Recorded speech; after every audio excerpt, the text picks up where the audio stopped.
le droit de veto. C'est au tour du Mali de taper du poing sur la table lors du premier sommet de l'avenir dédié à la transformation de la gouvernance mondiale et aux générations futures. Le rendez-vous idéal pour rappeler les bouleversements de l'ordre mondial et l'urgence d'adapter les institutions multilatérales aux réalités actuelles.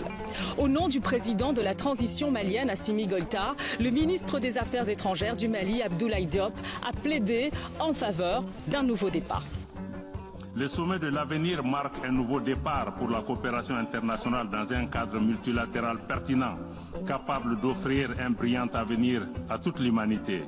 Ainsi, nous devons agir collectivement pour renouveler notre engagement en faveur de la transformation du monde d'un cadre multilatéral qui a gouverné nos affaires jusqu'à présent. À cet égard, il est essentiel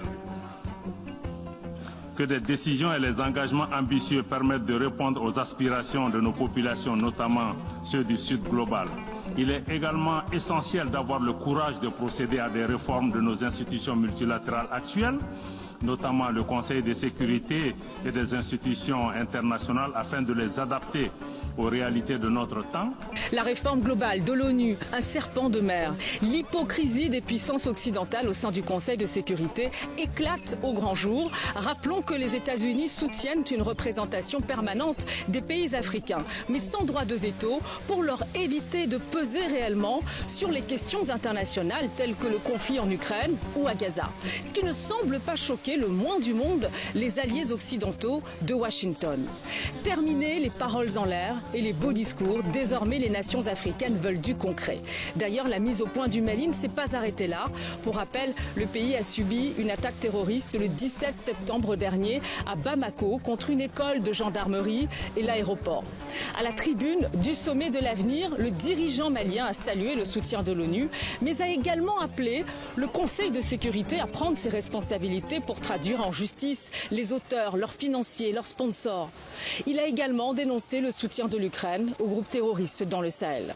À la suite de la déclaration du Conseil de sécurité des Nations Unies, il est important que tous les États membres agissent dans la lutte contre le terrorisme en respectant leurs engagements internationaux et notamment les responsabilités à situer par rapport aux sponsors du terrorisme qui doivent assumer leurs responsabilités et être traduits devant la justice. Pour rappel, les 3 pays de l'Alliance des États du Sahel ont introduit une plainte à l'ONU contre le soutien présumé de l'Ukraine en faveur du terrorisme dans le Sahel. Plus d'1 mois après, les Nations Unies restent muettes. Un silence qui illustre parfaitement le 2 poids, 2 mesures d'une organisation de plus en plus aveugle et obsolète face aux réalités du monde.